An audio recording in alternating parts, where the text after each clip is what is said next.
Vaya.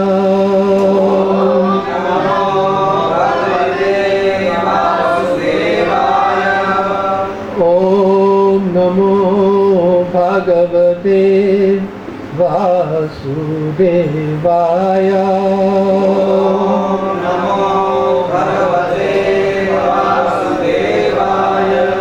Om Namo Bhagavate Vasudevaya.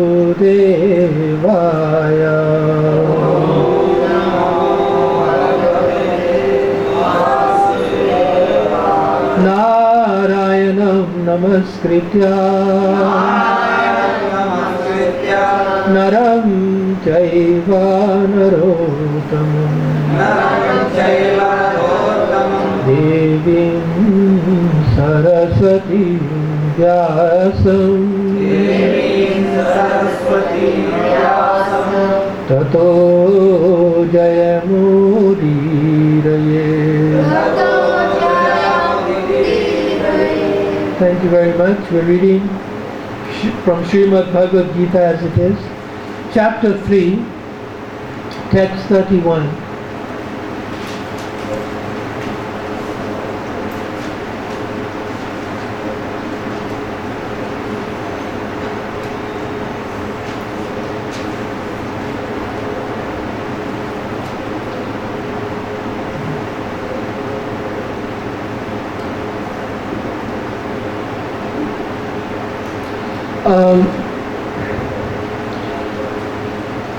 Text 31 and 32, they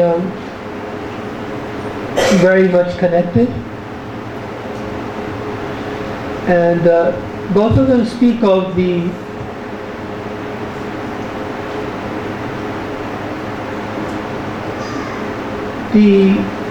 supreme importance of Krishna's instructions. Krishna speaks about the importance of his own instructions that have been given in this chapter so far, from text 5 onwards. Ye me matam idam mityam anutishtanti manavaha sradavanto anusuyanto mujyante te pi karmahi. So he has already explained the science of performing one's prescribed duty. And he has just explained in text 30, previous verse, the very important aspect of prescribed duties for the sake of Krishna. Mai sarvani karmani sanyasya. Doing everything for Krishna. So that's the instruction he's referring to. And he's saying, Ye me matam, ye. Those people, me matam, what I have just idam, all that I have spoken, nitya, daily, at every moment, anutishtanti, they execute, they follow. Such people, the manava, sradhavanta, with faith and devotion, anusuyanta. So Krishna is giving two qualifications for doing it. You can do these things and regret doing them. And you can do these things unwillingly. And you can do them resenting that you have to do them. So Krishna is qualifying, saying, Shradhavanta, with faith and devotion, Anusuyanta, without envy, without resenting the merits of Lord Krishna's instruction. The instruction itself and the person, not envying the person who is given this instruction, namely Lord Krishna. Muchyante, these people, te, muchyante, te api karmabhi, they become free from the laws of karma. Those persons who execute their duties according to my injunctions and who follow this teaching faithfully. We could go back to the word for word, who follow this teaching with faith and devotion. So Prabhupada is wrapping it up in the word faithfully. Without envy, become free from the bondage of fruitive action. So this is the significance that if you follow Krishna's formula, by your activity, by your nature, following your nature according to Krishna's direction, you can actually become free from this bondage of cycle of birth and death. But it requires these two important qualifiers. The teaching, the instruction, this program, prescription given by Krishna has to be followed with great faith and devotion. Shraddhavanta, Shraddha, full of Shraddha. No doubts, having no hesitation, no reason to hold back. Without envy. So we're going to discuss this word, especially envy, in the class now.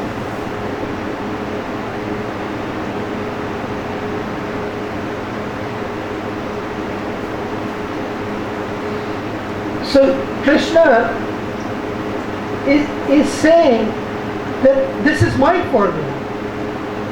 Me matam. This is my instruction. He is not saying I'm borrowing it from somebody. I'm representing. This is mine. God's own formula. This is... Now it's interesting, actually, this idea of when God has His own formula. Sometimes people think we can contest it. No. God's formula means you cannot contest. For example, Krishna says, by my order, the sun shines and gives heat. In other words, it does shine and it does give heat. Unchallenged. Unchallenged. When we speak of God's formula, sometimes we think, well, this person has a formula, that person has... No. God's formula is absolute. It takes effect, whether you believe or you don't. So Krishna's formula, prescribed duties, followed as he has outlined, without fail, frees you from the karmic reaction. This is how, it's on that level. This idea, sometimes there are ideas, there are levels of ideas. Oh, he has a good idea. He has a better idea. Another person even better. So like that. Challenge. But this is absolute. No challenge. Perfect. Cannot be improved. It's already perfect. So Srila Prabhupada writes, the injunction of the Supreme Personality of Godhead, Krishna, is the essence of all Vedic wisdom, and therefore is eternally true without exception. So Prabhupada makes 2 points in this sentence. That, first of all, anything the Supreme Personality of Godhead says is the essence of all knowledge. All knowledge means Vedic knowledge, eternal knowledge. And the other point is, it is eternally true without exception. That means there is no exception. It applies to everybody for all time, all circumstances. You can't say, well, this is Kali Yuga. You can't say, well, this is 21st century. It applies. Satyug, Treta Yuga, Dwapar Yuga, Kali Yuga. Any situation. It applies in the east, in the west, in the north, in the south. It applies for the rich man, the poor man. Everybody, without exception. Prabhupada explains, as the Vedas are eternal, so this truth of Krishna consciousness is also eternal. Now that's nice. Prabhupada is summing up everything that has been said in this chapter in 2 words. Krishna consciousness. In other words, that's what we have discussed over the last few weeks, is what is called Krishna consciousness. So, this Krishna consciousness is a very significant term. It captures all of this knowledge we have discussed so far, with all the nuances, with all the meanings, with all the understanding, with all that it applies. It is properly represented by the word Krishna consciousness. So, this Krishna consciousness, this knowledge of prescribed duties performed for the sake of the Lord, meaning service, what we sometimes in our temple life call devotional service, our prescribed devotional service, our duty is called Krishna consciousness, and that is eternal, the truth of it. One should have firm faith in this injunction without envying the Lord. Now, what that's saying is that if you don't have firm faith, there is some measure of envy of the Lord, because you are minimizing the instruction, thinking the person who said it, you're trying to say, well, according to different time and circumstances, things change. No. Krishna's position is for all time. He is the Supreme Personality of Godhead in all states of time and in all places. In the heavenly planets, on earth, in the hellish planets. Every situation. And his instruction stands supreme, unchallenged. Now, Prabhupada also used the word therefore in the first sentence. He said, I'll go back. The injunction of the Supreme Personality of God and Krishna is the essence of all Vedic wisdom, and therefore is eternally true without exception.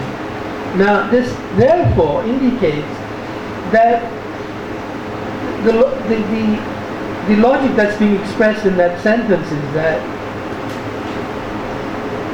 Vedic wisdom is always eternally true. That's the standard. That's the way by which you can differentiate Vedic knowledge as against non-Vedic knowledge. You could say absolute knowledge as against relative knowledge. Vedic knowledge is eternally true without exception.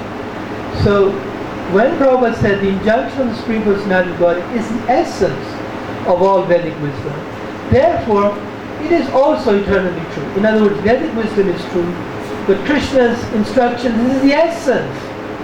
All of Vedic wisdom has an essence. And that essence of it is that it is spoken by Krishna. Therefore, Krishna's words are also true, eternal. Now, there's another point that actually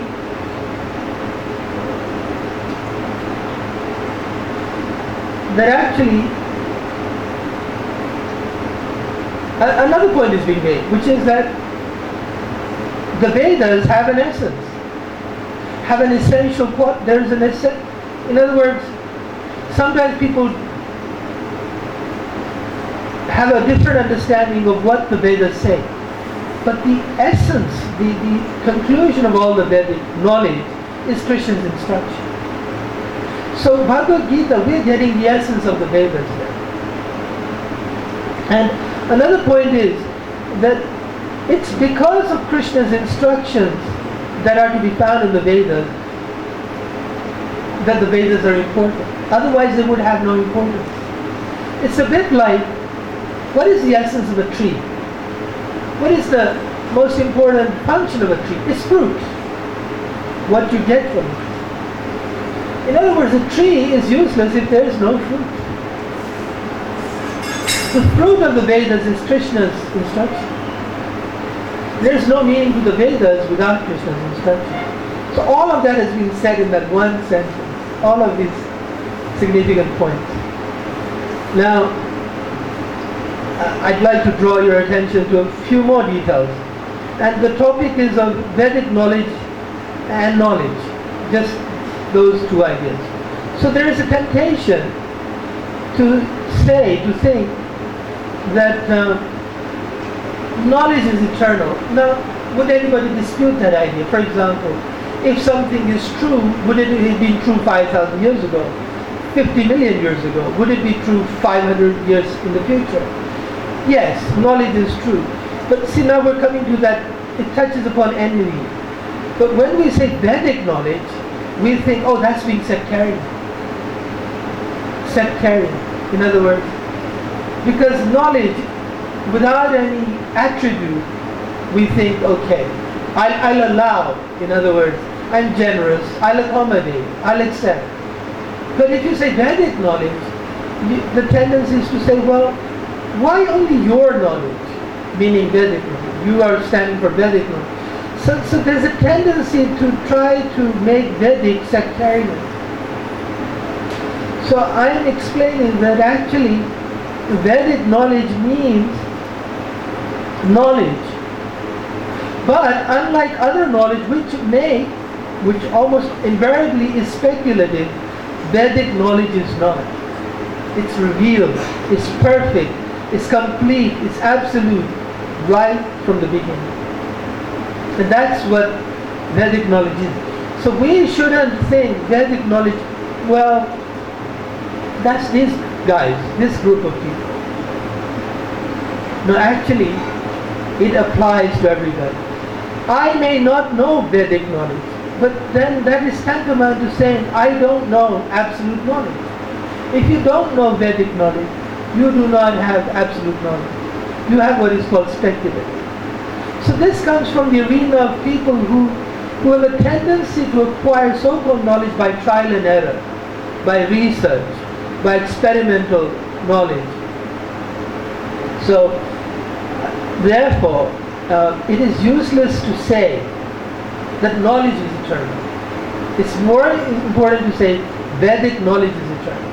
Because knowledge, as we understand it, trial and error, research, experimental, doesn't have that quality of eternality.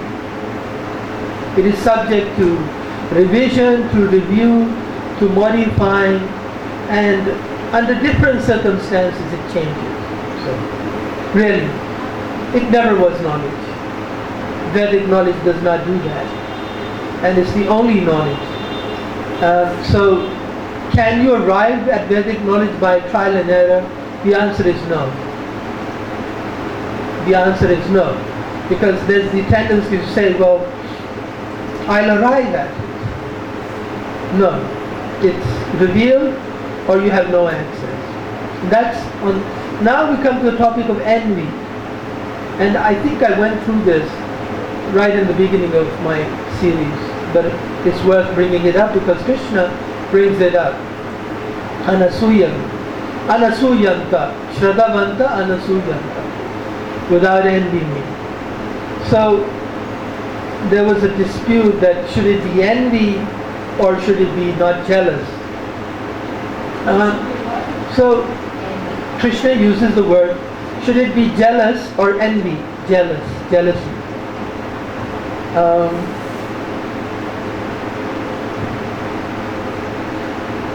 As I explained before, jealousy means I'd like what somebody has.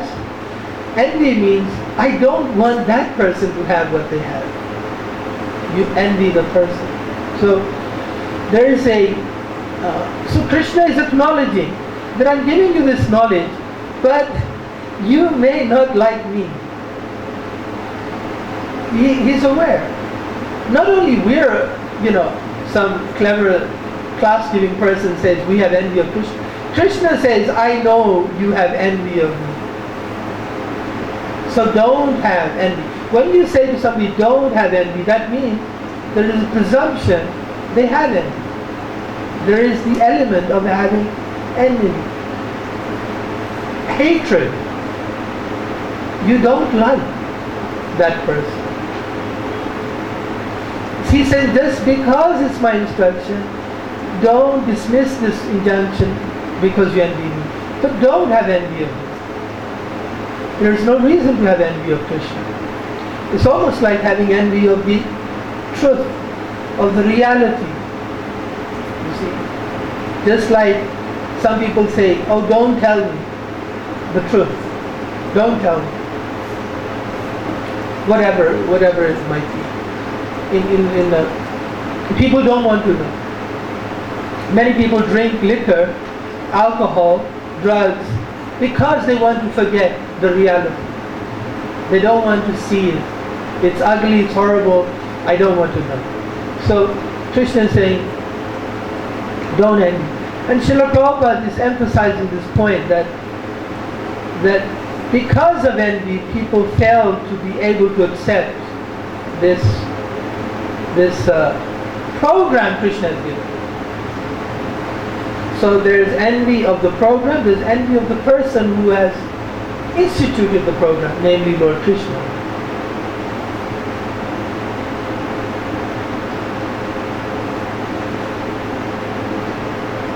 So this goes back to that question we asked a few classes ago, that why doesn't Krishna just speak of Bhakti Yoga right from the beginning? Because of this difficulty.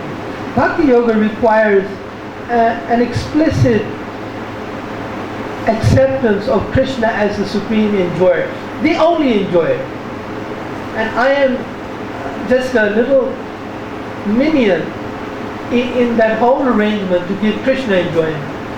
Very difficult to accept for somebody who has envy of Krishna. So therefore, Krishna has said all this, but he said actually it's me who has instituted, but don't envy it. It, the program, or me, the Lord who is giving it. And so the Vedas also, why are they not explicit? Same reason. There is envy. So he says things like aham brahmasmi, janamadasya yatha. Oh, okay. Why they? Because again, you see, it's explaining the principle you cannot deny. And slowly you understand, oh, the principle that I cannot deny is a person. First it's a principle, then if you study more and carefully, well actually it's not a principle, it's a person. It's not Brahma Jyoti. It's not impersonal, he's a person. So that takes that's the approach.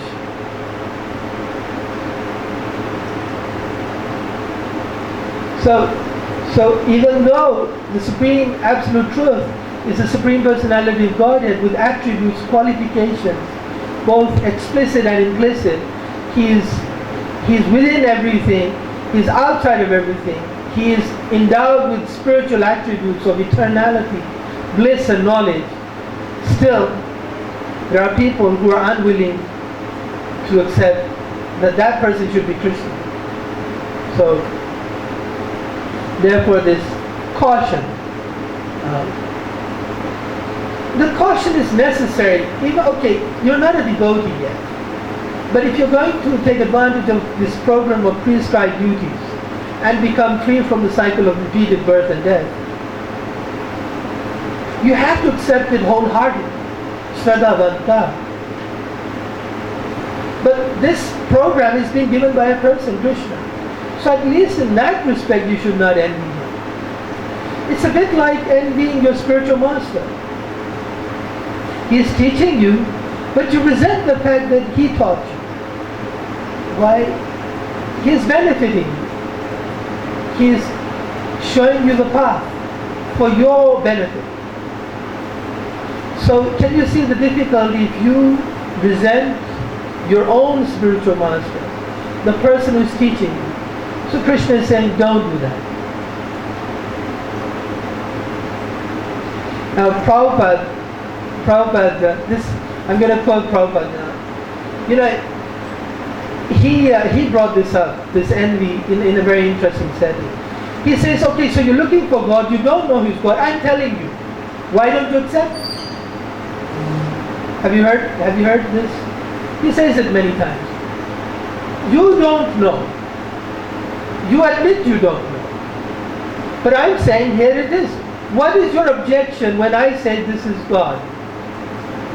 What is your objection? He's saying there is an objection, naturally.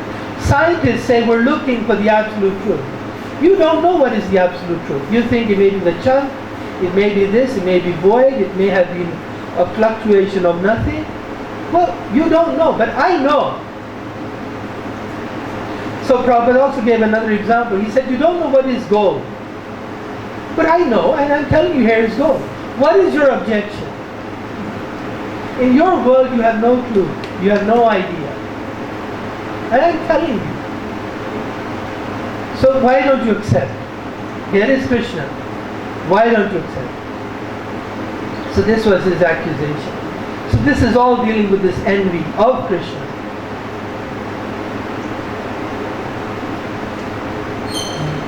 He also said, because it kind of hits you when you first read it or hear about it.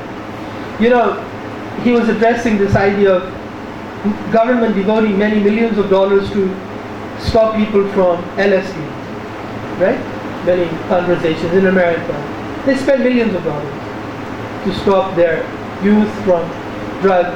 They have a whole department, drug enforcement, office, so DOE, whatever. Anyway. So millions and millions of dollars. So Srila Prabhupada said, your boys and girls, we have stopped them from taking drugs. So you give us the money. Why don't you? He would simply say, why don't they give us the money? We have proven time and again we're getting people off drugs. Give us the money. So, again, it hits the wall. And he said that to the head of the chief of police in Chicago. This was the exact discussion. So never heard from the chief of police again. That was that. They want to know things. In other words, they'd rather accept the problem than the solution.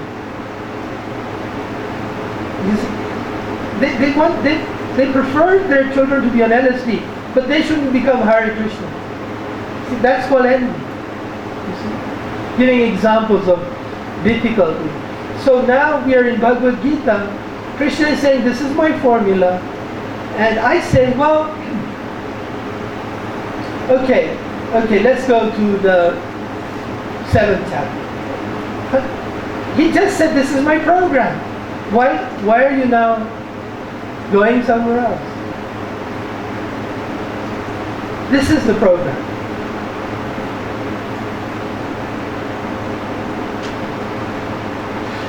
I have another point on this.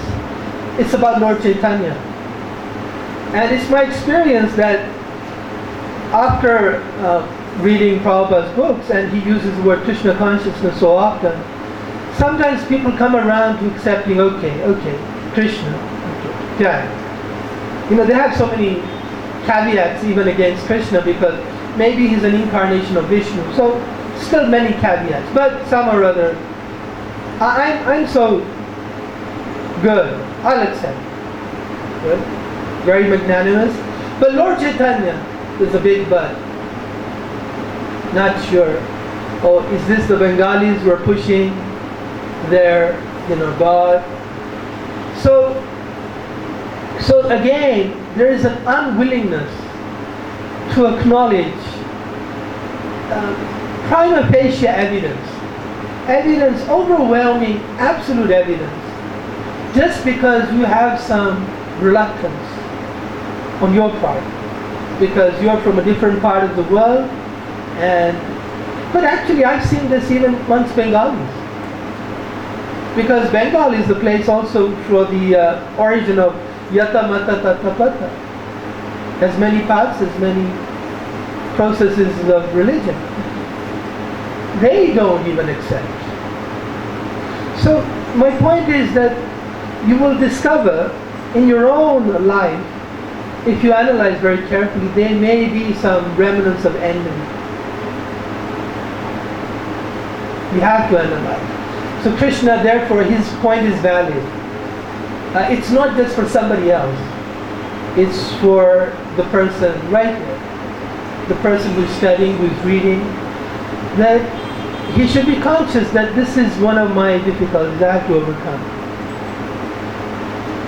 And actually I noticed how Srila Prabhupada would be careful. He was careful about everything.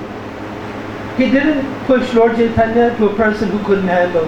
He wouldn't push Krishna on the scientist, but he would push the Vedic knowledge, you see? So he would try to push that which you could possibly adjust to accept within the sphere of your limit of your envy, that you might be able to come around to accept it. And it's true, that's how many people brought about. He kept on saying, you're not the body, you're not the body. He proved it time and again. Oh, the body changes, baby to boy. So slowly you start to, because initially what everyone used to think about this knowledge was mythology. Now you think, well, this is some mythology that can tell me so clearly I'm not the body. You see how you change, your envy changes, you change, you expand. So like that we have to continue this program. And Krishna has come to a point, I've given you a program, I've given you a solution, but you may not do it. Why? Because you're envious of Krishna.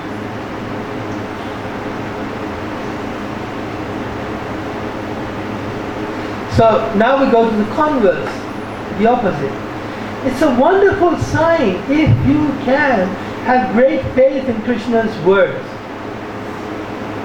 It means you're free from envy. That you're able to follow, to accept Krishna's instruction wholeheartedly. So that's called Shraddhavanta. Shraddhavanta, Anusuyanta on the other side. Suyanta, envy, and firm faith on the other side. So a devotee should look to developing his faith. And that faith is grounded, it's one time somebody asked the question, why all this philosophy? Because you don't have faith. But when you hear the philosophy, which you cannot refute, then you think, okay, I'll allow that. See, we're always allowing people. We're reluctant unless we're defeated. Then we say, I allow. Really, you have no grounds for allowing. You were defeated. You were, But we then say, okay, I'm good. I'll let you. You win that point. So it takes. Prabhupada actually said this. He said in preaching, it takes gallons of blood to preach to someone, because you are changing him from an envious person into a faithful person. Not easy. And therefore, you question, right? There's a Shudra, very clever, makes many things, works very hard, Vaishya, and then, he's very clever making money. The Kshatriya, managing people, running society. Why is the Brahmin, what does he do? He is the one who's changing people who are envious to non-envious. Shudra cannot do it. Vaishya cannot do it. Kshatriya cannot do it. Therefore, this is the highest rung of society. People who can change the character of the public. Not easy, it's not cheap. You cannot make it streamlined and put it on the internet. It takes blood, it takes a lot of effort to convince someone to change their opinion of being an atheist to becoming a lover of Krishna. And Prabhupada challenged that. He said, all these other preachers and editions of the Bhagavad Gita, not one person became a devotee of Krishna. Not one. Very perfect litmus test, perfect test of what is a good edition of Bhagavad Gita. Well, if your edition is good, at least one, not one. Prabhupada said hundreds, thousands. So he was so good. And I've said this before, I'll say it again. Not before Srila Prabhupada, not since he, has anybody been able to do, to convert people who were atheistic and became lovers of Krishna. Not to that extent, not to that degree. So we should never ever be envious of Srila Prabhupada also. You see? Some people resent the fact, why Prabhupada? There are so many other gurus. By the way, this was my own humble experience in my life. There are others. No. Srila Prabhupada was non-envious of Krishna. He was able to represent everything Krishna taught perfectly, without change. And you know, I bring it to another topic that ties up. Why did Prabhupada say, of all the things he could have said, don't add, don't subtract, as the most important thing for his disciples? Most important. Don't add, don't subtract. Why? What's so significant? Because that's the hardest thing to do. And if you do that, that's the most powerful thing you do. If you don't add, you don't subtract. You're the most advanced person just by being able to do that.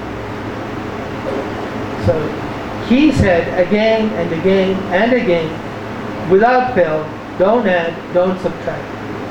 Don't change. So Srila Prabhupada was an example of that himself, and we as followers should not envy him. He said, follow the four regulative principles. He said, chant 16 rounds. You do it. And if you don't do it, that means there is some degree of envy of Srila Prabhupada. Why? Why might? Who are you? Like that. Now, Srila Prabhupada's first word. There are many philosophers who write comments on the Bhagavad Gita, but have no faith in Krishna. They will never be liberated from the bondage of fruitive action. So while it's an option to have no faith, but the consequence of having no faith is you forfeit. You lose that chance to become free from the bondage of fruitive cycle of repeated birth and death. But, and Prabhupada says this nicely here, but an ordinary man with firm faith in the eternal injunctions of the Lord, and listen to this qualification, even though unable to execute such orders, becomes liberated from the bondage of the law of karma, even though he doesn't even do them, simply because he does not envy, he does not resent, he does not change, and he does not adulterate Krishna's instruction, even though he failed to actually do it. He becomes free. He becomes liberated. Isn't that something? That's something. I'll give you a comparable idea. One time, Srila Prabhupada was explaining the glories of those who distribute his books on the street. And then he said, even a person who appreciates somebody distributing his books on the street has the same merit as the person who is distributing the books on the street. Just the person who appreciates. He doesn't do them. So, in the similar vein, Prabhupada is saying that even if somebody is unable to execute the orders given by Lord Krishna, but he has firm faith in them, he becomes liberated. In the beginning of Krishna consciousness, one may not fully discharge the injunction of the Lord, but because one is not resentful of this principle and works sincerely without consideration of defeat and hopelessness, he will surely be promoted to the stage of pure Krishna consciousness. Not resentful, works sincerely without a feeling of thinking it is hopeless. He becomes not just small level of Krishna consciousness, but pure Krishna consciousness, perfect Krishna consciousness. So this has one implication here. It's referring to a person who's really a sannyasi. We shall call it a devotee, any devotee. But it's the mood of a sannyasi. That means he works for and on behalf of Lord Krishna, but he does so with great energy. That means he is not resentful. That means he's not resentful. In other words, not being resentful can be measured, can be empirically measured. There is a clear distinction between a person who is resentful and who is not resentful. A person who is hopeless and who is hopeful. One who is envious of Krishna, one who is not envious of Krishna. So it is exhibited if you are able to work for and on behalf of Krishna, but with great enthusiasm. Now I found it interesting that if you read the Nectar of Instruction, I'll end here, I'm unable to go to text 2. I hope to do text 2, but it was so much to cover. Text 2 means the next verse that was connected. 32. In Nectar of Instruction, you know how Rupa Goswami mentioned 6 things that are conducive for developing bhakti. 6 things are detrimental. And actually, they're all found here in the Bhagavad Gita. So when he says Utsaha Nishchaya Dhairya, he is referring to this principle when one is not Shraddhavanta Anusuya. Because when you are Shraddhavanta and you are Anasuyanta, non-envious of Krishna, you have Utsaha, you have enthusiasm, great confidence, opposite of hopelessness, and patience. You're not impatient. Amazing. But they're all distilled. Rupa Goswami is like a perfect professor of Bhakti Yoga who has distilled the essence of Bhagavad Gita. So behind those 6 things conducive for devotional life, there is a big story. They're not just haphazard, you know. Somebody else says, you know, there's some kind of techniques in workplace. It's called SWOT: strengths, weaknesses, opportunities, and threats. And then somebody comes, he refines it, and he says, no, my program is SWOTted. So strengths, weaknesses, opportunities, threats, issues, and gaps. And then somebody else comes along, and he says SWOTted A, B, C. And then he adds his, you know. So this is called the arena of mental speculation. Rupa Goswami is not giving 6, and then somebody else comes along, well, I have worked at 8. And somebody says, I have 8.5. No. This is absolute truth. It's perfect. The professor, the person who is self-realized, he can represent the essence of all the Vedas in a different way. Prabhupada was very good at that. He could express, he would say very confidently, no, he didn't go to the moon. We would be thinking, where in the Vedas does it exactly say that? But because he's a self-realized, perfectly connected devotee of the Lord, he knows exactly. No, you didn't go. Me, being the background I had, scientific and all, I was stunned to realize every word he said was true. But he didn't say guessing it, hazarding a guess. Well, you know, bluffing. No. Absolute perfect conviction. No, they didn't go. No, there is no evolution. Never happened. Never. And you know, these are very like, you want to test out these statements. And amazingly, they're true. If you have the medasa, the capability to assess, I did it. I don't know if you know, but I generally go to some length behind my research. I was surprised. It is true. I'll end there. Are there any questions?